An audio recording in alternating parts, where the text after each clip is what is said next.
Thanks everybody for coming today and joining us in these sort of palatial surroundings. This is the third and final show and tell for this housing repairs alpha that we've been carrying out over the last 6 weeks.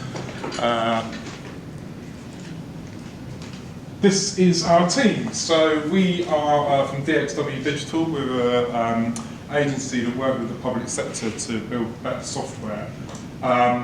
The team will introduce ourselves as we come up. I'm Alex Yedigarov, Transformation Manager. The important thing is we've been working with 4 different local authorities through this project. Southwark Council, Greenwich Council, South Kesteven and City of Lincoln. We've been forming a single team in order to establish a common pattern for housing repairs. So yeah, this is what we've been trying to do. We've been carrying out an alpha to understand what a common pattern for housing repairs would look like. In alpha, what we're concerned about is building prototypes and testing different ideas to see what would work and what wouldn't when we actually come to build things. It's about testing the riskiest assumptions. And service patterns. Service patterns are best practice guides for providing services that meet user needs. So service patterns are, you can think of them like a recipe for building a service. They don't require uniformity across all service providers, and it doesn't mean that there should be a single system that all councils would use. Councils should be able to adopt all or part of a service pattern, and existing suppliers may choose to adopt part of the pattern and adapt their products, and that too would be a good result. We have started this project with a short inception phase where one of the things we did was to align around 2 vision statements, one for our residents and one for the organisations. So for residents, the vision statement is, if I need a repair in my home or communal area, I can easily and confidently find information about how to resolve my issue, request to book a repair and understand what will happen by when. And for organisations, if a resident needs a repair in their home or communal area, the right diagnosis can be made, so the right people with the right tools can fix the problem in the right timescales. So we've been using these visions as a guiding star to anchor the work that we've been doing. So as I mentioned at the beginning, we've been working for 6 weeks, so that's 3 sprints. We work in 2 weekly sprint cycles. So at the end of each sprint, we have delivered something of value, and that's what we demonstrate in a show and tell like this. In our first sprint, we carried out some mapping workshops, and those allowed us to develop a first iteration of a prototype for reporting a repair. We tested that with residents, and then in the second sprint, we pivoted our focus to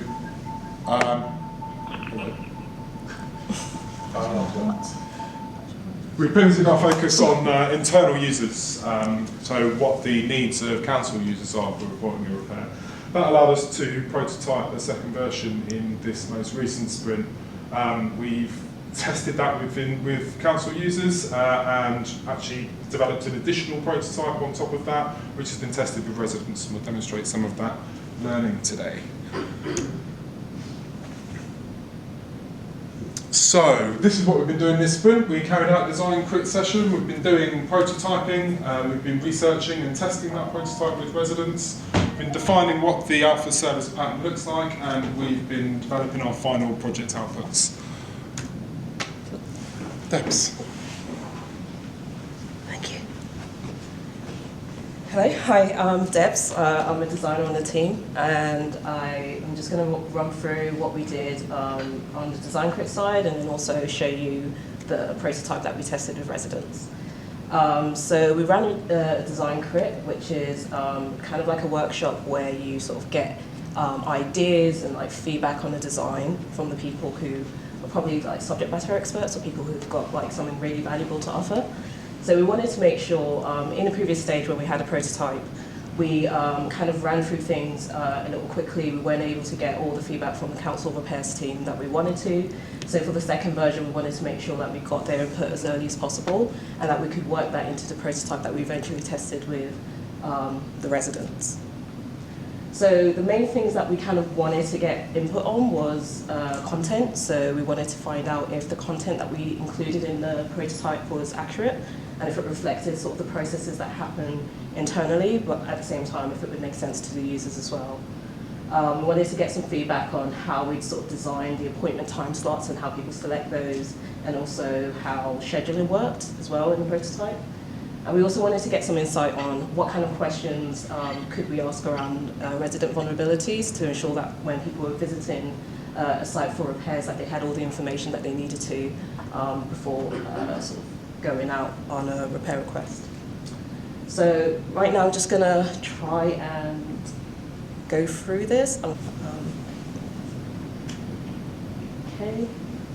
Right, so this is just the landing page for the overall, all the prototypes that we've worked on so far.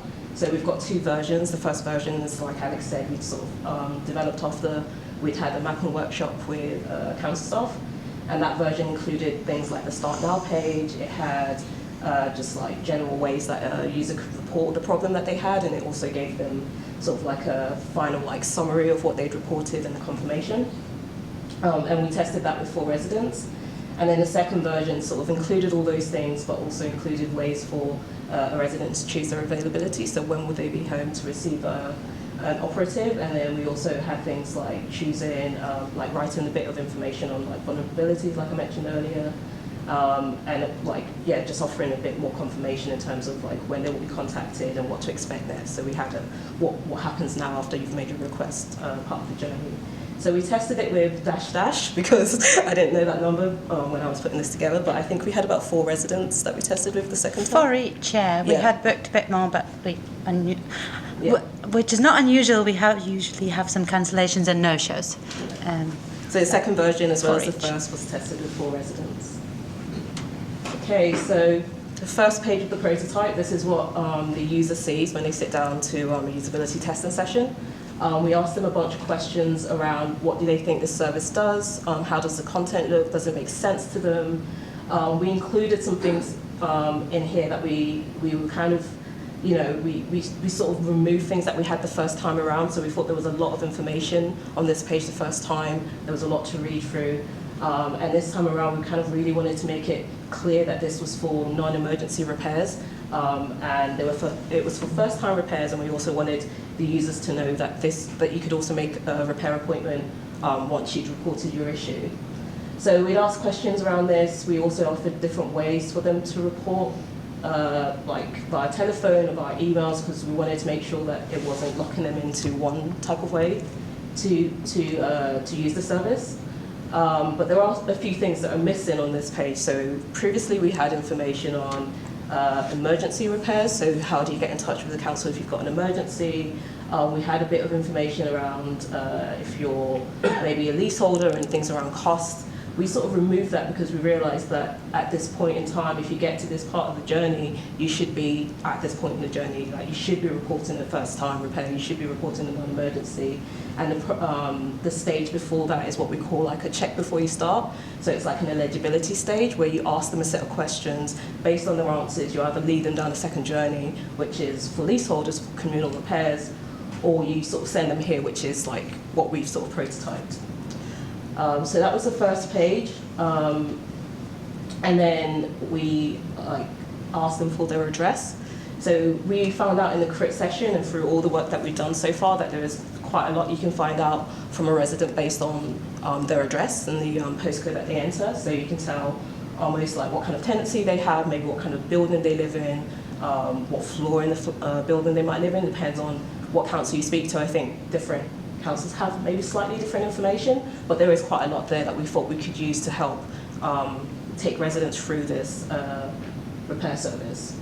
So we would ask for a postcode first of all. I'm just going to put something in here. It's something that we use in the NG6. NG6 1AB. 1AB, thank you. I always feel like I'm a user testing with a participant right now. Okay. So this comes up with pre-populated addresses, doesn't really tie in with the postcode, but we have 3 addresses that a resident could select from. We talk about what happens if your address isn't found here. So this page right now doesn't have a whole lot of content, but the idea is that we should be able to give the resident some information on why their address might not be in this drop-down list. And then we sort of also reiterate here who can report repair, so we sort of list that again. So I'm just going to select top So the next question is, where is the problem located? Kitchen, bathroom elsewhere in the property or an external repair. We also sort of have this side panel which kind of plays back some of the answers that the user gives, and they can change that at any point if there's like incorrect information that they've entered into the prototype. None of these like questions at the moment take you to any like different place. They'll kind of lead you in the same place, but it's kind of an interesting way to understand how to ask questions. That's the most important thing, like how do you ask questions and what kind of options do you provide. So, cool. So the next question is, what is the problem? So this, the way we've categorized the repair types here is a bit different to how we did it in the first prototype. In the first prototype, we sort of had drips and leaks and electrical and you know, just a whole bunch of other things. But we've sort of seen the way Ada and Worthing had like categorized the problems and also given hints as to what types of things would be under each section. So you've got heating and hot water, and there's an example of what those things are, like gas boilers, gas fires, plumbing. You have drips and leaks, showers and toilets. That's a typo. And we found that this was, in a way, this made quite a lot of sense to us, and it was also something that we wanted to test to see how residents found this kind of grouping as well. So I will choose plumbing. Cool.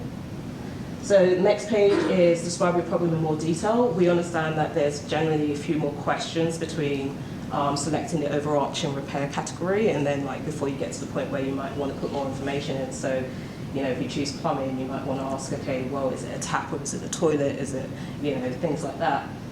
We haven't included those things in this prototype, but what we have done is we wanted to see if we included certain input fields, what kind of information we could get from that and what we could determine from those input fields, like how many questions do we actually need to have to be able to make an initial repair, sort of booking an appointment slot happen.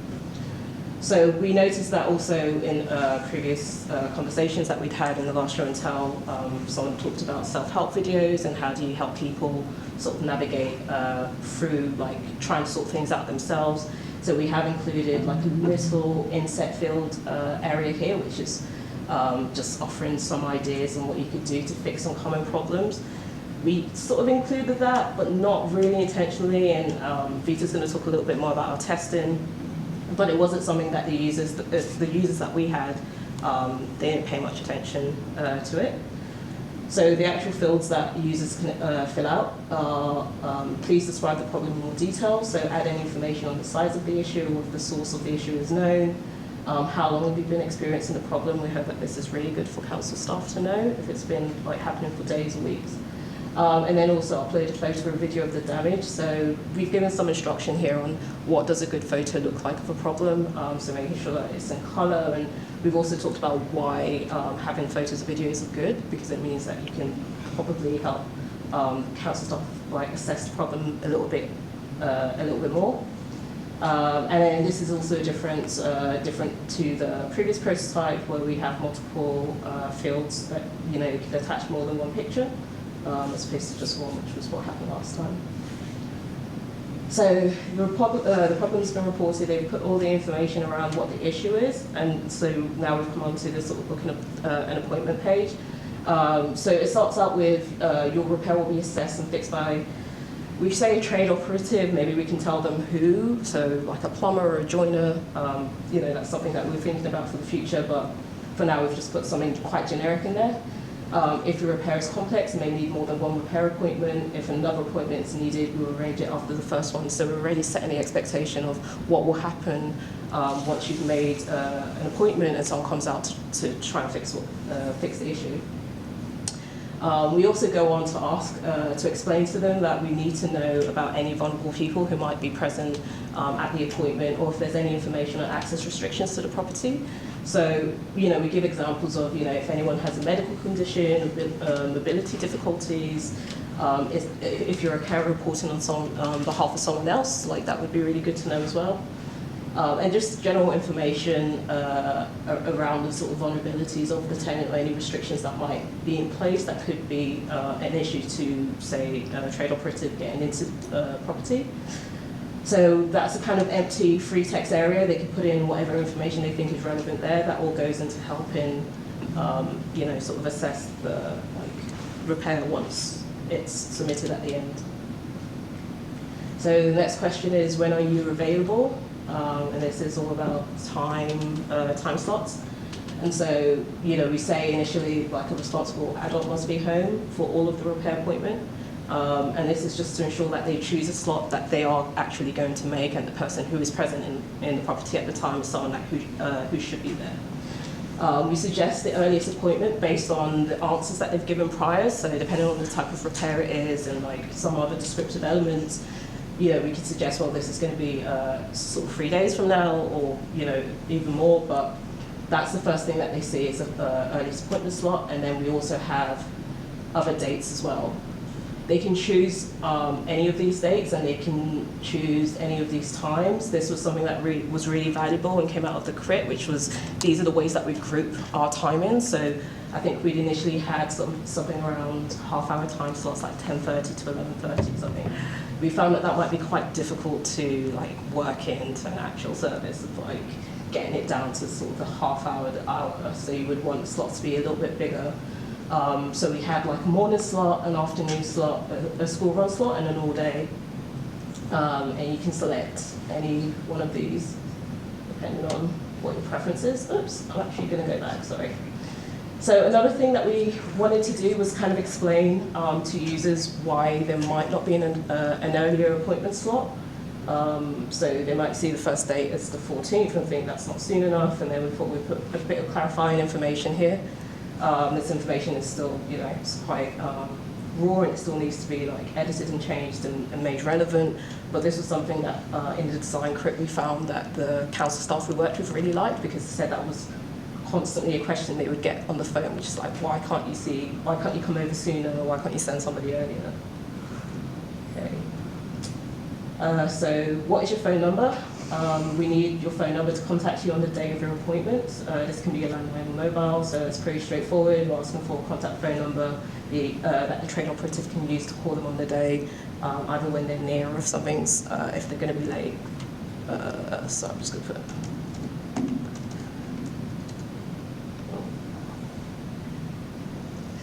And this is just the playback. This is kind of just saying your preferred appointment slot is the 17th at 8 a.m. to 12 p.m. You can also click that and go back to the previous page and change that information if you feel like that date doesn't work for you. Contact details, so how should we contact you to confirm the details of your repair request? This is a little bit different to how should we contact you on the day of your repair. So we found, we initially didn't have that question asking for a phone number on the day of the repair, but what came out of the crit was that you would always want a phone number to be able to get in touch with them on the day. So we added that previous screen based on the feedback that we got. But this was in the initial prototype, and it's like, do you want to receive an email confirmation, a text message, or by post? So you could just put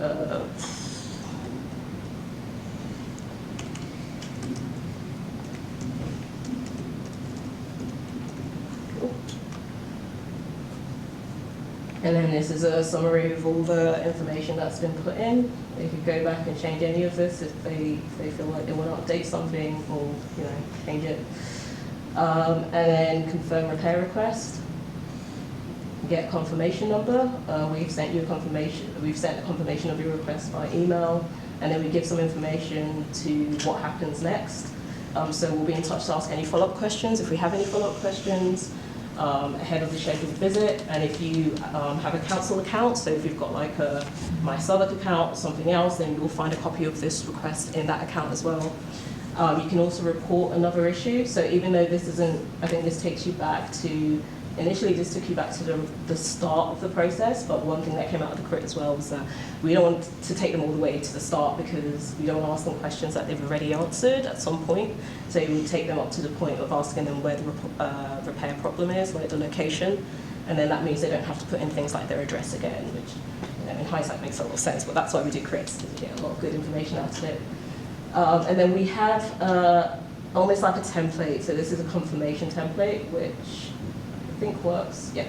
So this is almost what they see, what they get in their inbox if they selected email or via text, and it's, you know, thank you for telling us about the problem you're having, we've received your request, this is your reference number, so we're playing that information back.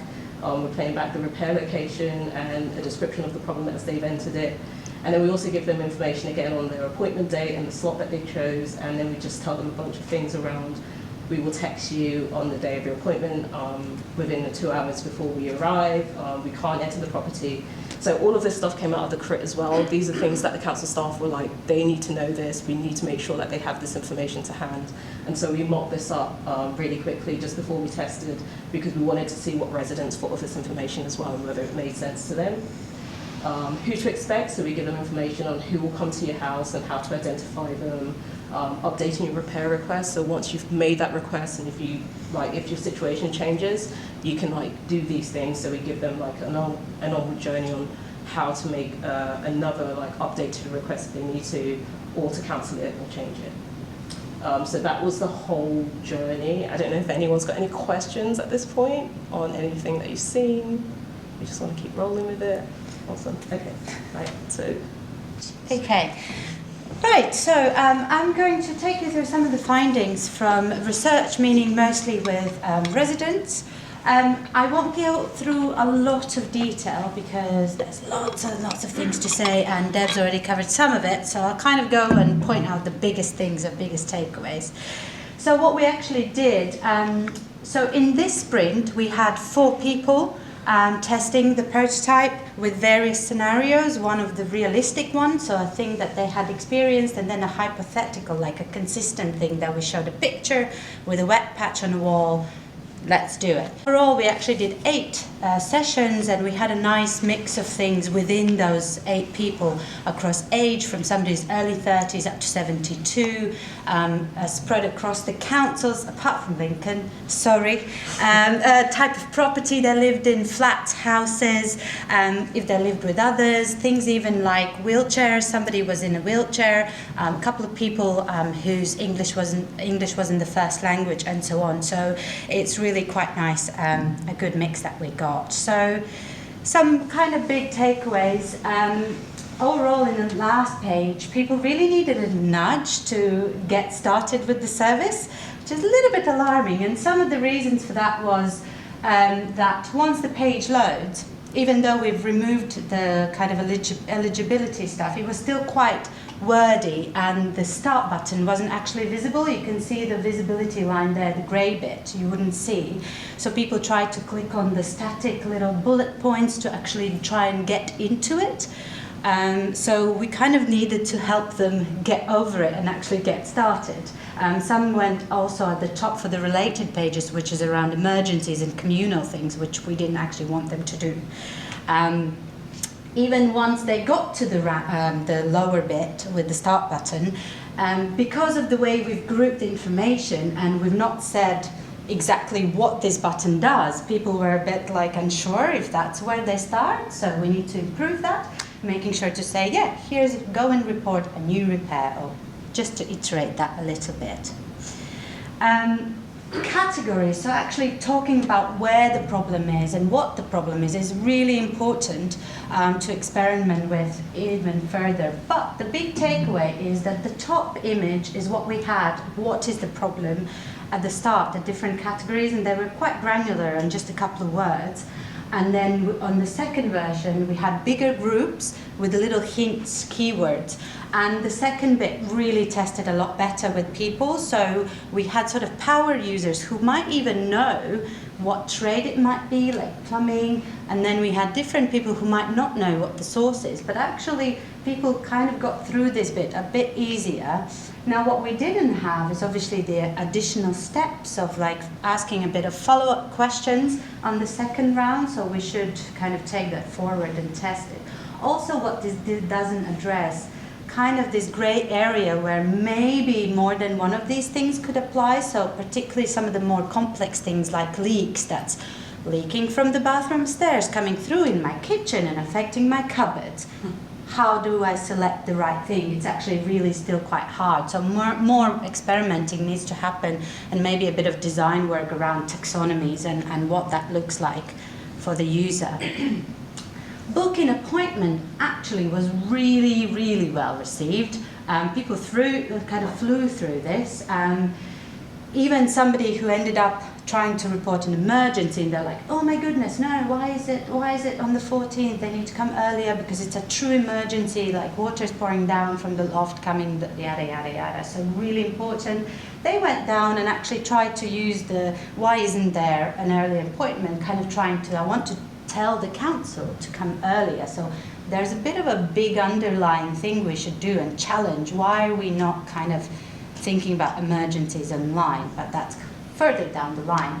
Otherwise, people were able to select a good time for them, and obviously overseeing the please select other dates, where we made a bit of a mistake and we didn't notice, we didn't actually let them do that, so they couldn't select multiple things. But that's okay, they still selected a date and it is a prototype. But I think what needs to we all need to remember, even though this worked quite well, your biggest challenge will sort of keeping the promise.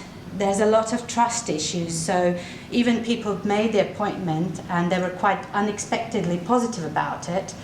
They kind of questioned, yeah, well, maybe they will call me back and that might not happen. I expect somebody to come out, but again, someone would say, yeah, and when they don't, I'll send an email, all our stuff to start again. So there's a lot of underlying sort of trust issues and making sure that the rest actually happens when we allow them to book.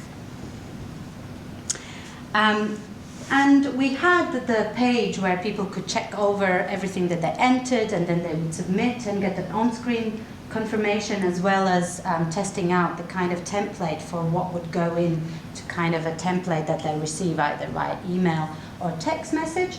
People felt really reassured about this, so particularly before they submit, they really went through and checked every field to say, okay, my address is right, oh, this is what I've committed to, this is what I've told them.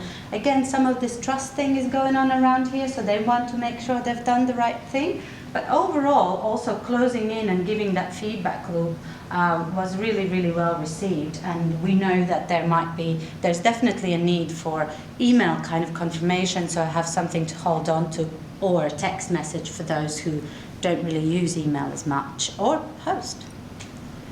And yeah, so if we think about the second round, where we focused on kind of and had older residents, less digitally experienced residents, everybody sort of had a positive experience, even someone who was so skeptical and just tried to really poke holes and, but is it going to let me do this, or is it going to let me do that? But yeah, vulnerabilities, but then they don't arrive.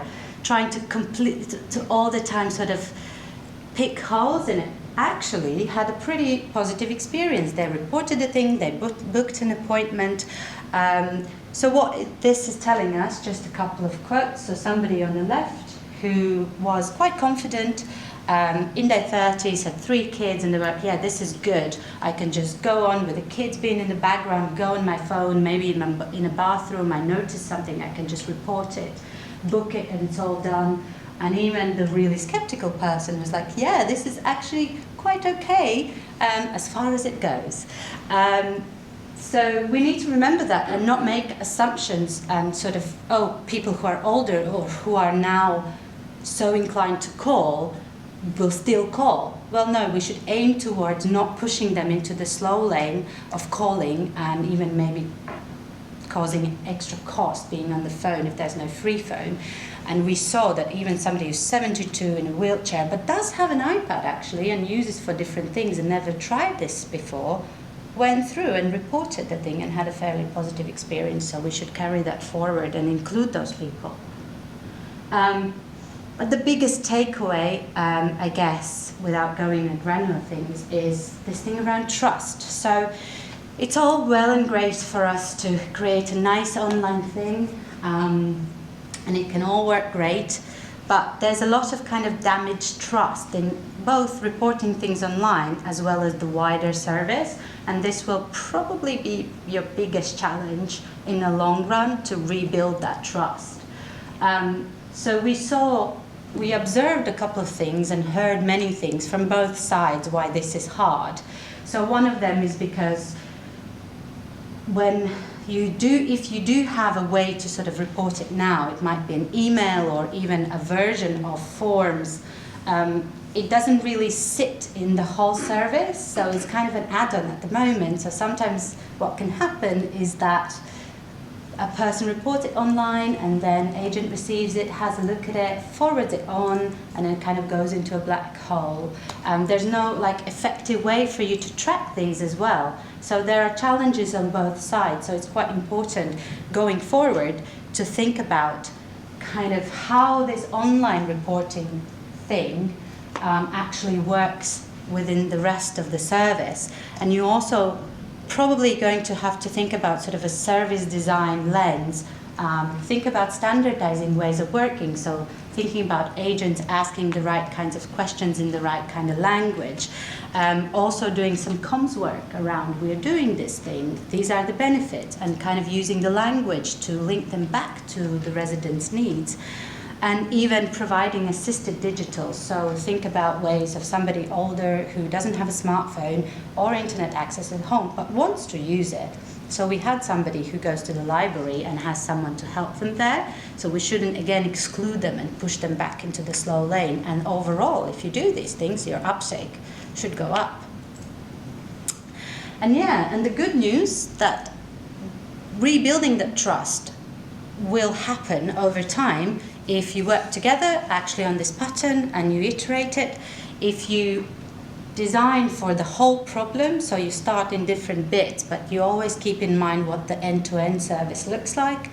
And also you apply the patterns and standards that are already available, like the GovUK design system that we used for a prototype. And on that note of patterns and prototypes, over to Daria to take you over the pattern. So hi, I'm Daria. I'm a service designer at DXW. I'm going to be taking you through the pattern that we designed. So this is, I'll just quickly.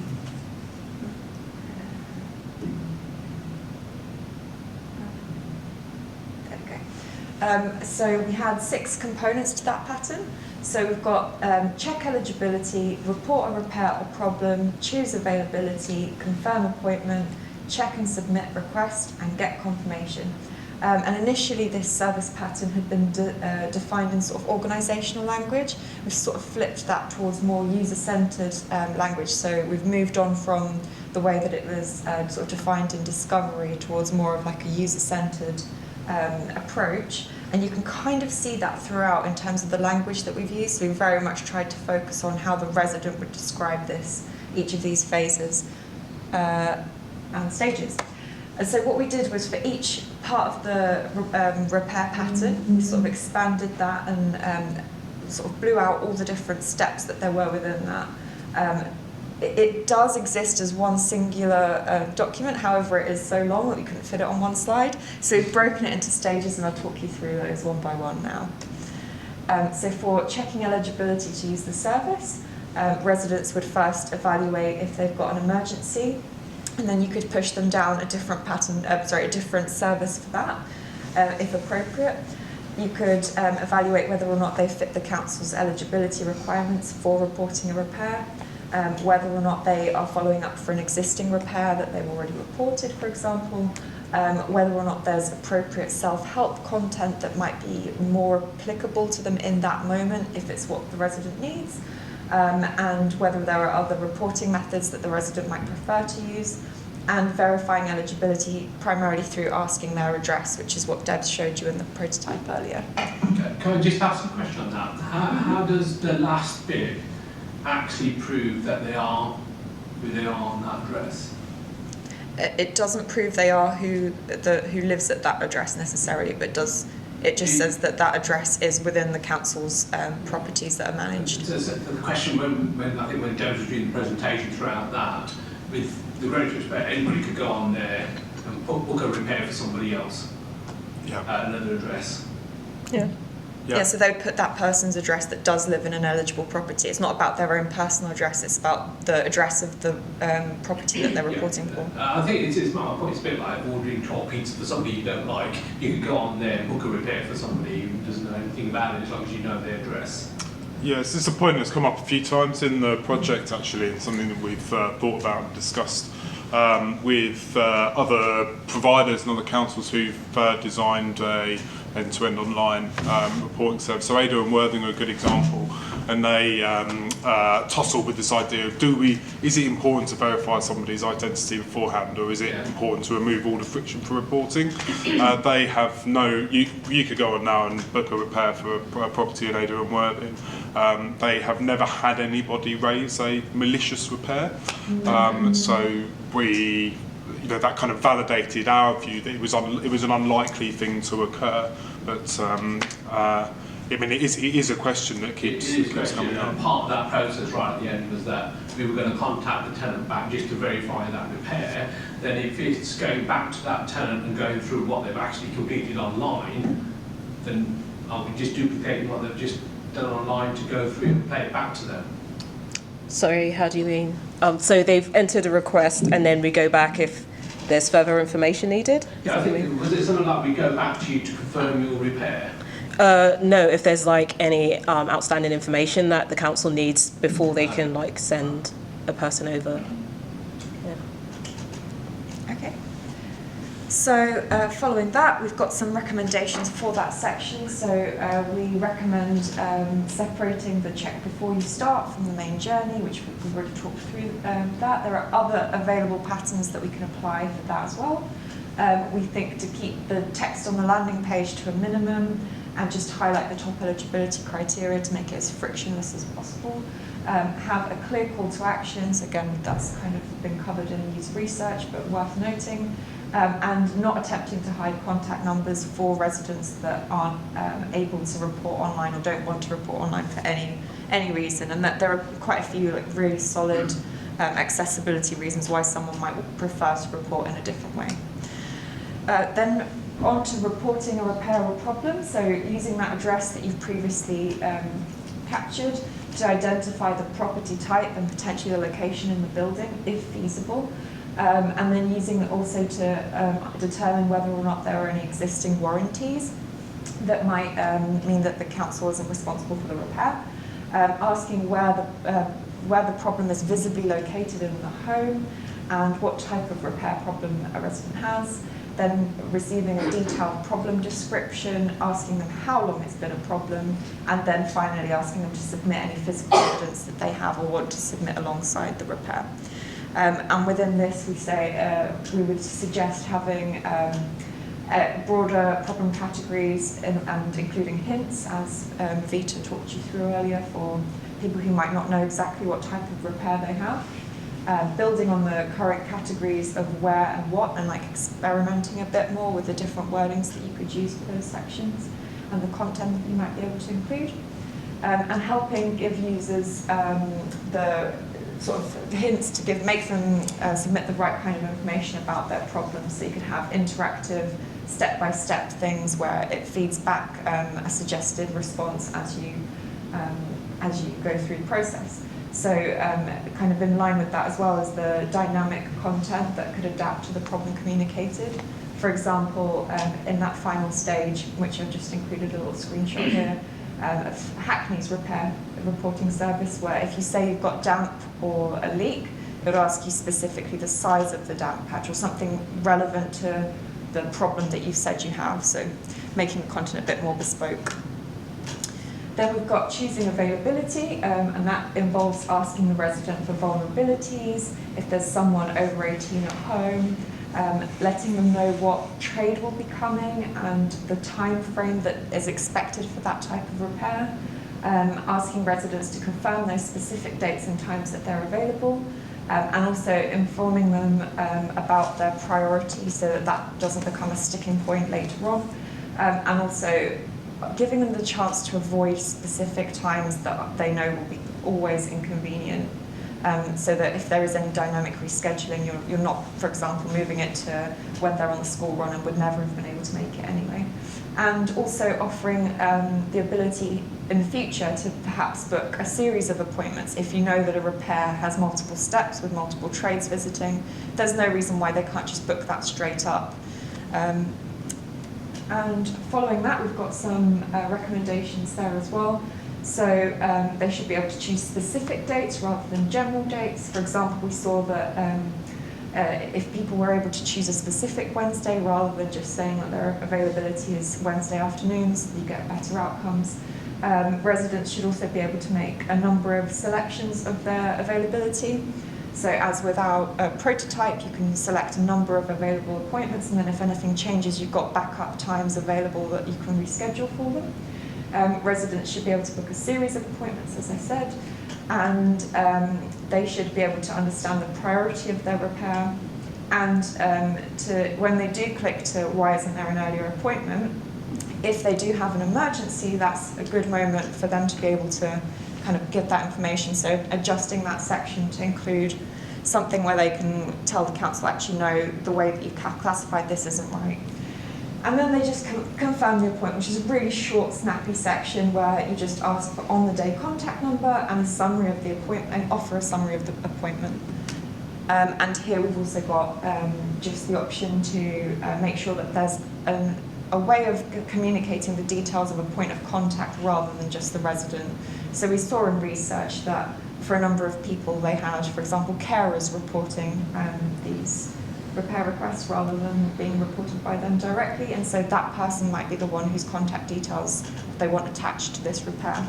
And they can also check and amend any appointment preferences.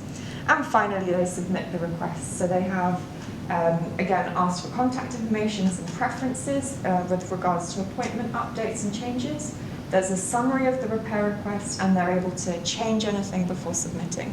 And that's really important because if the resident can see what they've entered, they can change anything as they go, and they should be able to correct any mistakes. And at the very end, they receive a copy of that confirmation via post or email or any other channel that is appropriate. And then they get a confirmation, and that includes a confirmation number, what happens next, how to change or cancel or update their appointment, what they should do in the meantime while they're waiting for that appointment, and how to report another repair if they need to.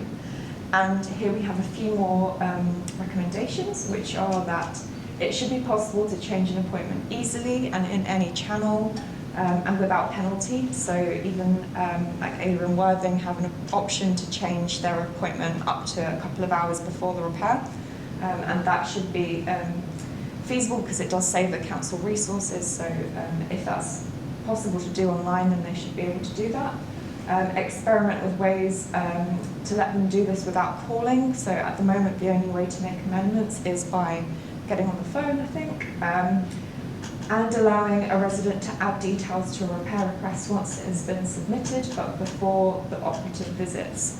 So for example, in situations where their repair might actually escalate or the problems gets worse as they go along, that's a really useful thing to be able to communicate back to the council. So you maybe prioritise it and more urgently, or you can kind of keep a feedback loop going between yourselves and the resident.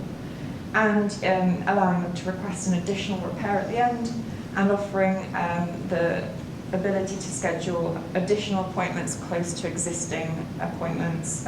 So for example, if they do go on and request another repair, you've kind of already got the information about when their existing repairs booked, so you can automatically sort of bunch up those repairs together if they are similar trades, or even if not, so that the resident isn't too inconvenienced.